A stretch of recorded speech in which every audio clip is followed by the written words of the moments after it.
ओम नमः शिवाय। मैं हूं ज्योतिर्विद पंडित दीपक दुबे और उपस्थित हूं आपके साथ नए वर्ष अर्थात 2022 का राशिफल लेकर। कैसा रहेगा यह वर्ष, करेंगे इसके ऊपर चर्चा प्रारंभ करने से पहले आप सभी को नव वर्ष की ढेर सारी शुभकामनाएं देता हूं। पिछला वर्ष बहुत खराब गया था लगभग सभी के लिए, आर्थिक रूप से, सामाजिक रूप से, पारिवारिक रूप से। लगभग हर कोई स्वास्थ्य को लेकर के जूझ रहा था, कार्य व्यापार को लेकर के जूझ रहा था। भगवान शिव कृपा करें और 2022 अच्छा गुजरे, बेहतर गुजरे और आप सभी जो है खूब उन्नति करें। ढेर सारी शुभकामनाएं। और नए दर्शकों को बता दूं कि जो मेरा राशिफल यह है, इसको आप लग्न राशि के आधार पर देखें। चंद्र राशि, नामाक्षर, सूर्य राशि इत्यादि को आधार ना माने, बल्कि अपने लग्न राशि को आधार माने। अर्थात जिस समय आपका जन्म हुआ है उस समय जो आपकी लग्न हो, उसी राशि को आधार मान करके आप इस राशिफल को जानें और समझें। दूसरा सामान्य आधार पर ही है। राशिफल वैसे भी सामान्य आधार पर ही होता है। आपको चाहिए कि कोई विशेष परिस्थिति हो तो आप अपनी कुंडली का विश्लेषण कराएं, उसके बाद किसी निष्कर्ष पर पहुंचें।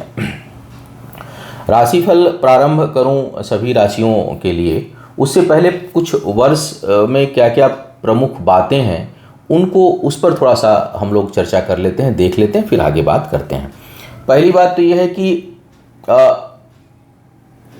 हर वर्ष में कुछ अच्छाई और कुछ बुराई रहेगी। चाहे कोई भी वर्ष हो, किसी न किसी क्षेत्र, कोई न कोई जीवन का क्षेत्र जो है वो चुनौतीपूर्ण रहता है। हमें करना क्या है कि जो अच्छाई है उसको राशिफल से हमें कुछ संकेत मिल जाएंगे, उन चीज़ों को बढ़ाना है। कहीं कुछ बुराई, कहीं कुछ खराब संकेत मिल रहा हो तो उसको लेकर के हमें सावधानी रखनी है। जहाँ उपचार करने की आवश्यकता हो वहाँ उपचार करना है, और जहाँ हम पहले से तैयारी कर सकते हो उसको लेकर के हमें तैयारी करनी चाहिए।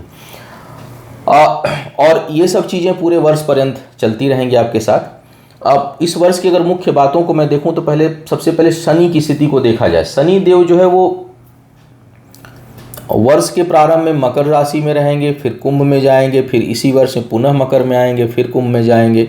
तो शनि के आगे पीछे होने के कारण जो 7.5 का प्रभाव है वो पूर्ण रूप से मीन वालों को प्रारंभ होगी, लेकिन पूरी रूप से नहीं होगी।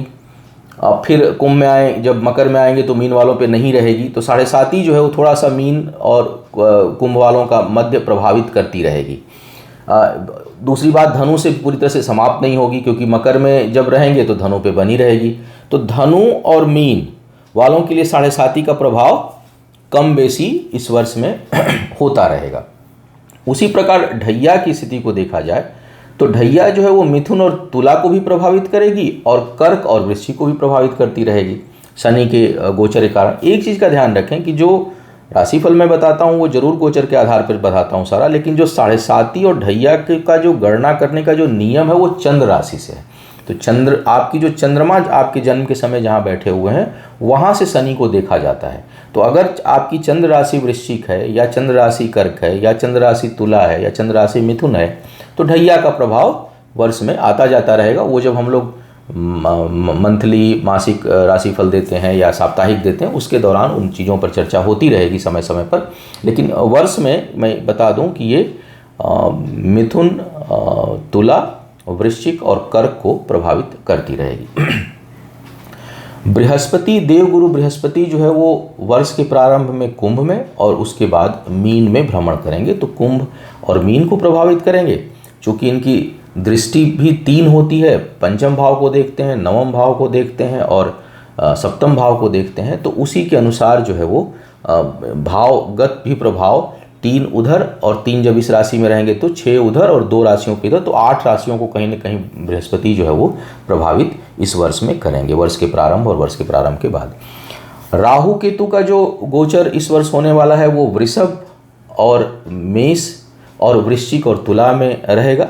वर्ष में अप्रैल तक जो है वो रहेंगे वृषभ और वृश्चिक में, और उसके बाद ज़्यादातर जो समय इनका प्रभाव रहेगा वो रहेगा मेष और तुला वालों के ऊपर।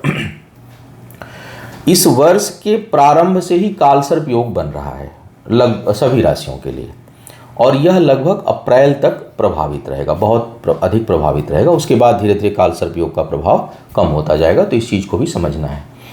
2022 में कुल 4 ग्रहण लगने वाले हैं, 2 सूर्य ग्रहण और 2 चंद्र ग्रहण, जिसमें से सूर्य ग्रहण जो है वो चंद्र ग्रहण जो है वो पूर्ण लगेगा और सूर्य ग्रहण जो है वो आंशिक सूर्य ग्रहण लगेगा। अप्रैल, मई और अक्टूबर, नवंबर में ग्रहण लगेंगे।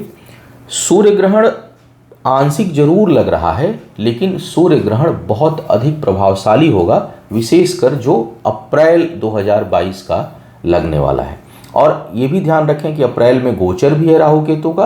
अप्रैल का महीना बहुत महत्वपूर्ण रहेगा इस वर्ष में। हालांकि जब हम मासिक की चर्चा करेंगे, साप्ताहिक की चर्चा करेंगे तो इन विषयों पर बात करेंगे, लेकिन जो लोग मासिक या वो ना देख पाएँ क्योंकि इसमें वर्ष का एक लब्बो-लुआब होता है, तो ध्यान रखें कि अप्रैल का महीना बहुत विशेष हो सकता है उतार चढ़ाव के लिए। सफलताएं भी और असफलताएं भी बहुत तेज़ी से मिल सकती हैं, क्योंकि वो महीना थोड़ा सा जो है वो उद्विग्न रहेगा। तो ये ग्रहों की स्थिति आपके लिए पूरे वर्ष में रहने वाली है।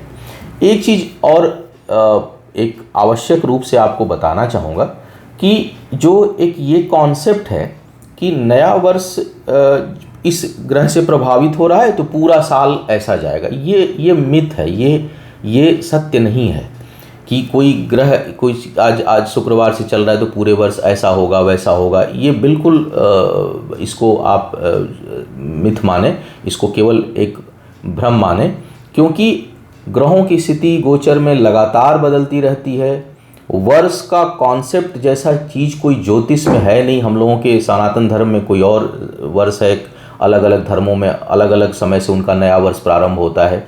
ये चूँकि हम लोग एक पूरे साल की बात करते हैं, उत्साह से मनाते हैं, तो एक लमसम देखते हैं कि इस दौरान ग्रहों की स्थितियाँ क्या रहने वाली हैं और किन चीज़ों की अधिकता रहेगी, किस चीज़ की कमी संभावित है, किस प्रकार का उत्थान पतन शुभ अशुभ प्रभाव एक जनवरी से लेकर दिसंबर तक रहने वाला है। लेकिन कोई ये दिन, जैसे मान लीजिए शुक्र वक्री रहेंगे 1 तारीख को, तो अब ये कहना है कि शुक्र वक्री रहेंगे इसलिए पूरा साल ऐसा जाएगा, ये गलत है। राहु वृषभ में रहेंगे, चूंकि वर्ष के प्रारंभ में रह रहे हैं इसलिए राहु का पूरा साल में प्रभाव ऐसा रहेगा, ये गलत है। क्योंकि किसी भी ग्रह का प्रभाव आपके ऊपर, आपकी कुंडली में ग्रहों की स्थिति, गोचर में वर्तमान में ग्रहों की स्थिति, जन्म के समय ग्रहों की स्थिति, दशा, अंतर्दशा और प्रत्यंतर दशा पर निर्भर करता है, न कि साल पर निर्भर करता है। तो इन चीज़ों पे मुझे लगा कि मैं प्रकाश डालूं। बहुत से दर्शक इसको देखते हैं, समझते हैं, तो इन बातों को आप समझ करके किसी तरह से ये बहुत भयभीत या बहुत प्रसन्न होने की आवश्यकता नहीं है। ज्योतिष को एक संकेत के रूप में आपको लेना चाहिए। तो यह बेसिक चीज़ें मुझे लगा कि मैं इस पर जानकारी आपको दूं। अब मैं एक एक करके बात करूंगा कि इस वर्ष में किस प्रकार का प्रभाव लगभग पूरे वर्ष पर्यंत आपको किन चीज़ों की अधिकता और किन चीज़ों में कहीं कुछ कौन सा क्षेत्र ऐसा रहेगा जहां पर आपको कुछ चुनौतियों का सामना करना पड़ सकता है।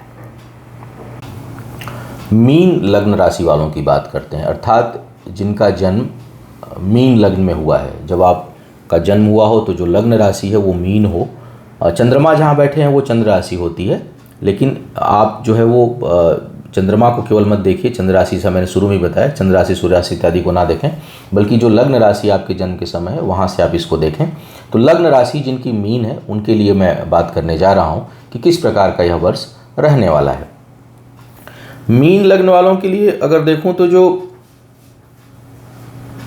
ग्रह गोचर की जो स्थिति बन रही है उसमें बृहस्पति या मंगल, इनकी दशा अंतरदशा के अलावा अगर कोई दशा अंतरदशा चल रही है तो थोड़ा यह वर्ष जो है वो बहुत अच्छा नहीं दिखाई दे रहा है। कुछ न कुछ परेशानियां, कुछ न कुछ अड़चने जो है वो आती रहेंगी। मंगल और गुरु का प्रभाव होगा तब भी कुछ न कुछ दिक्कत रहेगी, लेकिन थोड़ी कम रहेगी। लेकिन अगर मंगल और गुरु के अलावा किसी और ग्रह की दशा अंतरदशा चल रही है तो कुछ कठिनाइयों का सामना आपको करना पड़ सकता है। कैरियर और को देखा जाए, आर्थिक दृष्टिकोण से अगर इस वर्ष को देखा जाए तो वर्ष के प्रारंभ में स्थान परिवर्तन से, सुदूर से दूर जाने से लाभ का योग दिखाई दे रहा है और उसी में भाग्य आपको सहयोग करेगी। फरवरी, मार्च और अप्रैल तक कोई अच्छा अवसर मिल जाए, कोई कोई अच्छी अपॉर्चुनिटी आपको मिल जाए, कहीं कोई बड़ा पद प्रतिष्ठा प्राप्त हो जाए, इस प्रकार के योग दिखाई दे रहे हैं और आय में कुछ वृद्धि के संकेत मिल रहे हैं। वर्ष का जो अंतिम हिस्सा होगा उसमें मन तो प्रसन्न रहेगा, उत्साह रहेगा, जो है वो चीज़ों को करने की क्षमता रहेगी, दृष्टिकोण बहुत अच्छा रहेगा, आपके को मान सम्मान अधिक मिलेगा, लेकिन कहीं ना कहीं आय जो है वो प्रभावित होगी, यात्राएं जो है वो उतनी लाभकारी नहीं होंगी, व्यय अधिक मात्रा में रहेगा, खर्च अधिक होगा और दूसरों के ऊपर धन समय जो है वो आपका व्यर्थ या नष्ट नहीं कहूँगा, खर्च कहूँगा, क्योंकि कई बार सापेक्ष चीज़ें होती हैं तो ज़रूरी नहीं कि उसको हम व्यर्थ कहा जाए। कई बार आप सामाजिक कार्य में, जन कल्याण में चीज़ों को देखें, घर परिवार में आप चीज़ों को देखें, तो उस दृष्टिकोण से अगर देखा जाए तो चीज़ें रहेंगी, लेकिन वो आय के दृष्टिकोण से बहुत अच्छा नहीं रहेगा, बल्कि भटकाव रहेगा। और यह वर्ष थोड़ा सा इनकम को लेकर के जो है वो स्थिरता में कमी दिखा रहा है, उतनी स्टेबिलिटी नहीं दिखाई दे रही है। कहीं ना कहीं आप जो है मैनेज करते हुए यह वर्ष जाएगा कि जो है वो हमेशा आर्थिक दृष्टिकोण से आप जो है चीज़ों को मैनेज करते हुए नजर आएंगे, बहुत व्यवस्थित रहेंगे, हमेशा एडजस्टमेंट कहीं ना कहीं करना पड़ेगा कि इसको एडजस्ट करें, इसको एडजस्ट करें, फिर यहाँ से आए। तो इस तरह की उलझनें थोड़ी सी आपको आर्थिक दृष्टिकोण से इस वर्ष में मिल सकती हैं, ऐसे संकेत मिल रहे हैं। वर्ष के मध्य के बाद बड़े निवेश से आपको बचना है, कोई आवेश में आकर, अचानक किसी के प्रभाव में आकर धन खर्च ना करें, क्योंकि आर्थिक हानि के योग जो है वो अप्रैल के बाद बहुत प्रबल रूप से बनेंगे। तो आपको चाहिए कि किसी के भी प्रभाव में आकर, किसी के, कई बार क्या होता है कोई बहुत अच्छा प्रपोजल देता है, अचानक हम उस प्रपोजल के प्रभाव में आ जाते हैं। नौकरी है तब भी परेशान हो सकते हैं, और व्यापार है तो उसमें और ज़्यादा परेशान हो सकते हैं, नुकसान होने का अधिक योग दिखाई दे रहा है। इसके साथ साथ अगर देखा जाए तो कर्ज इत्यादि नहीं लेना है, कर्ज लेकर के कोई काम नहीं करना है, और ना ही धन किसी को देना है। विशेष करके अप्रैल मई के बाद वर्ष के आधे हिस्से में तो किसी को भी आर्थिक मदद करना एक अलग बात है, सहयोग करना एक अलग बात है, लेकिन कर्ज के रूप में और कि हम कोई कर्ज मांग रहा है उसको कर्ज दे दें, उससे बचिए, क्योंकि पैसा आपका डूब सकता है। धन के नष्ट होने का योग अगले वर्ष में काफ़ी प्रबल है, तो आर्थिक फैसले बहुत सोच समझकर आपको लेने हैं। वर्ष इस मामले में बहुत सहयोगी नहीं है, भाग्य उतार चढ़ाव देगी। स्थान परिवर्तन से, जैसा मैंने कहा कि प्रारंभ में आपको कुछ लाभ मिल सकता है, तो उसका लाभ आप मार्च अप्रैल तक उठाएं। अप्रैल के बाद आधे लगभग जो बाकी हिस्सा 6-7-8 महीनों का है उसमें कोशिश करें कि जहां हैं वहां बने रहें। हालांकि स्थान परिवर्तन तब भी होगा, लेकिन वो डिस्टर्ब करने वाला होगा, उसमें परेशानियां अधिक होंगी और लाभ कम मिलेगा। तो आर्थिक दृष्टिकोण से, करियर के दृष्टिकोण से अगर मैं देखूं तो यह वर्ष सामान्य से थोड़ा कम परिणाम देने वाला है और थोड़ी संघर्षपूर्ण स्थिति बनाता हुआ दिखाई दे रहा है। प्रेम विवाह की बात अगर मैं करूं, वैवाहिक जीवन की, तो उसके लिए वर्ष का प्रारंभ तो बहुत अच्छा नहीं है, लेकिन अप्रैल मई के बाद जो वर्ष का दूसरा हिस्सा है वो बहुत योगकारी है। और जो लोग अविवाहित हैं उनके लिए विवाह के होने के प्रबल योग जो है वो बन रहे हैं। प्रारंभ में तो आप निर्णय नहीं ले पाएंगे, उद्विग्नता सी रहेगी, रिश्तों में थोड़ी कड़वाहट आ सकती है, वैचारिक मतभेद हो सकता है, थोड़ा निराशापन झलकेगा वो, लेकिन प्रारंभ में मध्य वर्ष के मध्य और उसके बाद का जो हिस्सा होगा वो वार्मनेस लाएगा, वो विश्वसनीयता को बढ़ाएगा, वो एक दूसरे के प्रति आस्था और समर्पण को बढ़ाएगा, विश्वास को बढ़ाएगा। तो उसके बाद आप अपनी इच्छा अनुसार अगर विवाह करना चाहते हैं तो उसके लिए विवाह के योग्य हैं। तो विवाह का प्रबल योग अगला जो वर्ष है उसका जो अंतिम भाग है वो काफ़ी बेहतर संकेत दे रहा है। तो प्रेम संबंधों और विवाह के दृष्टिकोण से अगर मैं अगले वर्ष को देखूं तो वो सामान्य से काफ़ी अच्छा परिणाम देता हुआ दिखाई दे रहा है। वर्ष के पहले हिस्से में उससे आप बचें, किसी प्रकार के तनाव में, दबाव में आकर के कोई निर्णय आप ना लें। घर परिवार वाले भी कहीं कुछ ऐसी बात करते हो तो उनको आप प्रेम से समझाएं और कोई दबाव में निर्णय ना लें, क्योंकि वो निर्णय ठीक नहीं होगा और उसका अंतिम परिणाम जो है वो खराब आएगा, अच्छा नहीं आएगा। तो वर्ष के प्रारंभ में विवाह, शादी या किसी प्रकार के कमिटमेंट में नहीं पड़ना है। अब किसी का फिक्स हो गया हो बहुत पहले से तो भाई थोड़ा मुहूर्त वगैरह देख लीजिएगा, क्योंकि ज्योतिष तो संकेत देता है, अंतिम सत्य ज्योतिष भी नहीं है, अंतिम सत्य तो केवल भगवान शिव हैं, ईश्वर हैं। लेकिन जो संकेत दे रहा है वो ये दे रहा है कि वर्ष अप्रैल तक कम से कम अगर जो पहला क्वार्टर है उसमें अगर विवाह शादी या कोई रिश्ते में आप कमिटमेंट करते हैं तो उसका शायद परिणाम अच्छा ना आए। कुंडली मिलाना चाहिए, योग देखना चाहिए, मुहूर्त देखना चाहिए, वो ज़रूर देखना चाहिए, और अगर हो सके तो उसको आप वर्ष के अंतिम भाग में करें क्योंकि वह बहुत योगकारी और सपोर्टिव रहने वाला है। शिक्षा के दृष्टिकोण से भी देखूं तो जो वर्ष का पहला हिस्सा है वो उतना योगकारी नहीं है। हालांकि पूरा वर्ष अगर मैं देखूं तो शिक्षा के लिए भी यह वर्ष काफ़ी अनुकूल है, कुछ अच्छी उपलब्धि, अच्छी उन्नति देने वाला है, लेकिन जो पहला क्वार्टर है वो उतना अनुकूल नहीं है। वही मन में उद्विग्नता, निराशा का बोध, आत्मबल में थोड़ी कमी, ये सब चीज़ें आपको परेशान कर सकती हैं। हो सकता है अंतिम समय पर कोई ना कोई बाधा है, सेहत से संबंधित भी कुछ ना कुछ डिस्टर्बेंस आपको एजुकेशन शिक्षा प्रतियोगिता के लिए कुछ समस्या उत्पन्न कर सकती है। लेकिन जब क्वार्टर के बाद का जो दूसरा हिस्सा है वो काफ़ी अनुकूल है, बहुत अच्छा है आपके लिए, और ईश्वर ने चाहा तो बड़ी उपलब्धि आप हासिल कर सकते हैं। तो प्रयास को आपको बढ़ाए रखना है, आत्मबल को कमज़ोर नहीं करना है, बल्कि बढ़ा रहेगा। आप दूसरों को ज्ञान देंगे, दूसरों को सलाह देंगे, और कहीं अगर आपका काम भी ऐसा है जहाँ पर बोलने वाला काम है, सलाह देने वाला काम है, परामर्श देने वाला काम है, स्पेशली अगर आप टीचिंग के प्रोफेशन में हैं तो आप बहुत अच्छा परफॉर्म करेंगे इस दौरान। शिक्षा प्रतियोगिता को लेकर के इस वर्ष का जो पूरा सारांश है वो काफ़ी बेहतर है, वो उसको सर्वोत्तम की श्रेणी में रखा जा सकता है, और कुछ बहुत अच्छी उपलब्धियाँ आप हासिल इस वर्ष में करेंगे। तो उस पर गुड मार्क्स हैं, आप खूब उत्साह के साथ आगे बढ़िए।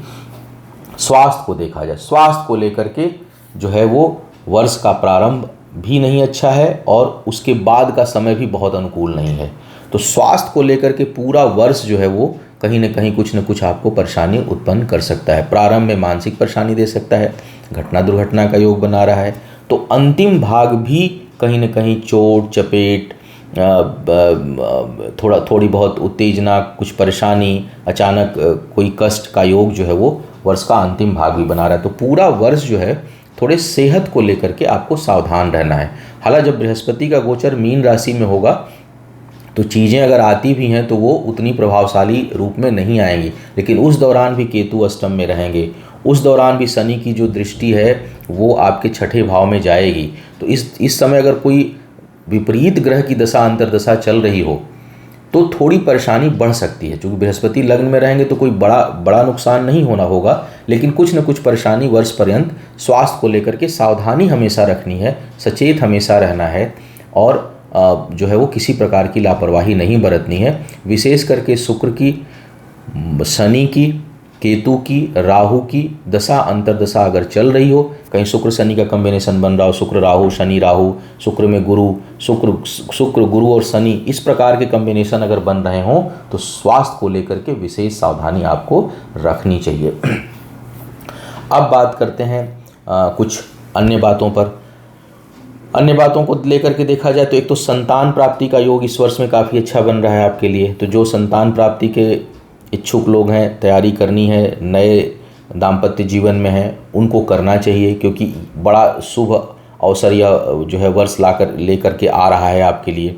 तो इस वर्ष में जो संतान प्राप्ति के इच्छुक लोग हैं उनके लिए यह साल, अगर जन्म कुंडली में कोई परमानेंट ग्रह बहुत ख़राब ना हो, आप दोनों के पति पत्नी दोनों के कोई एकदम उसमें योग ही नहीं बन रहा है, तब भी यह वर्ष जो है वो 10% योग बना रहा है।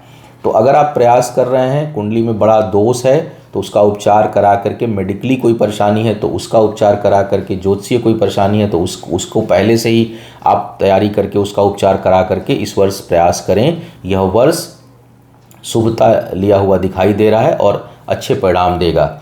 इस वर्ष में करीबी लोगों से धोखा खाने का योग है, भाई बहन मित्र कुटुंब से कहीं न कहीं तेज विवाद का योग है। तो भाई थोड़ा सा लड़ाई झगड़ों से सावधान रहना है, किसी के दूसरों के उसमें हस्तक्षेप नहीं करना है, जो इस वर्ष आप कर सकते हैं अनावश्यक, क्योंकि पराक्रम बढ़ा हुआ रहेगा, एनर्जी लेवल बढ़ी रहेगी। कई बार मदद करने के चक्कर में हाथ जो है वो आपका जलेगा। मान सम्मान भी प्राप्त होगा, लेकिन जहाँ मदद करेंगे, बहुत भलाई करेंगे, इमोशन से काम करेंगे, वहाँ कुछ आपको मानसिक आघात भी लगेगा, मानसिक कष्ट भी पहुँचेगा, करीबी लोगों से धोखा भी मिलने का योग है। तो थोड़ा काम करिए, उम्मीद को हटा के इस वर्ष काम करिए। वैसे तो मैं हमेशा बोलता हूँ कि किसी की भलाई करिए, उम्मीद मत रखिए, लेकिन इस वर्ष मीन वालों को थोड़ा सा इस पर ज़्यादा फोकस करने की ज़रूरत है, क्योंकि धोखे मिलने के भी आसार दिखाई दे रहे हैं और अपने लोगों से मन दुखी हो। अपने लोगों का मतलब जिनको आप दिल से कुछ करें और उनसे थोड़ा भी आप उम्मीद करें तो वहाँ आपको निराशा हासिल हो सकती है। साथ ही साथ किसी करीबी लोगों से अनबन वाद विवाद के संकेत भी दिखाई दे रहे हैं, तो थोड़ा संभल करके इस मामले में आपको रहना है। उपचार के दृष्टिकोण से अगर इस वर्ष मैं देखूं तो भगवान विष्णु की आराधना, सेहत को लेकर के थोड़ी पीली, खट्टे और तैलीय पदार्थों से थोड़ी दूरी बनाकर चलें। जैसा मैंने कहा, शुक्र शनि वगैरह का प्रभाव अगर इस वर्ष और केतु का प्रभाव हो तो अब ग्रह के हिसाब से रेमेडी होती है, लेकिन भगवान शिव की पूजा तो सभी ग्रहों पर हावी है, विशेष करके स्वास्थ्य के लिए तो सर्वोत्तम है। तो अमावस्या के दिन थोड़ा रुद्र गायत्री से हवन कर दें, रुद्र गायत्री मंत्र का जप कर लिया करें, भगवान शिव को कपूर का दिया जला दें, शिव जी की थोड़ी सी प्रार्थना कर लें। अगर कुछ भी ना होता हो तो एक रुद्राक्ष का माला लीजिए पहनने वाला, उस पर भगवान शिव का थोड़ी देर नाम जप करिए और उसको धारण कर लिया करिए दिन में, शाम को आकर के उसको उतार दिया करिए। व्यसन से दूर तो सभी को रहना चाहिए, आप भी रहिए। तो ये इस तरह के उपचारों से आप थोड़ा सा बेहतर रखेंगे। बाग बगीचों में जाकर सेवा देना, धर्म स्थल पर सेवा देना, अपने से बड़ों का सम्मान करना, गौ माता को रोटी और गुड़ वगैरह देना इस वर्ष में और 4 चांद ला देगा। खराब ग्रहों के प्रभाव में भी, क्योंकि बृहस्पति ताकतवर रहेगा इस वर्ष आपके लिए, बृहस्पति को अगर आप और इन्हेंस करते हैं और पावर देते हैं तो आपके काम में जो बाधाएं आएंगी वो दूर होंगी और आपकी उन्नति और अच्छी होगी। किसी प्रकार के वाद विवाद या झंझट में पड़ने का आसार हो तो विष्णु गजेंद्र मोक्ष का पाठ जरूर करें या कराएं, उससे आपको बहुत लाभ मिलेगा। तो यह था 2022 का राशिफल सारांश स्वरूप। पूरे वर्ष पर्यंत मुलाकातें आप लोगों से होती रहेंगी, साप्ताहिक और मासिक राशिफल या गोचर इत्यादि अलग अलग विषयों पर समय समय पर। आपका आने वाला समय शुभ हो और भगवान शिव की कृपा बनी रहे, ताकि सुख और दुख समान भाव से आप उसको ले सकें और आगे बढ़ते रहें। घर परिवार में खुशियां हों और यह जो वर्ष है यह खूब ढेर सारी उन्नति देने वाला हो। इन्हीं शुभकामनाओं के साथ आपसे विदा लूँगा। पुनः मुलाकात होती रहेगी, तब तक के लिए मुझे आज्ञा दें। ओम नमः शिवाय।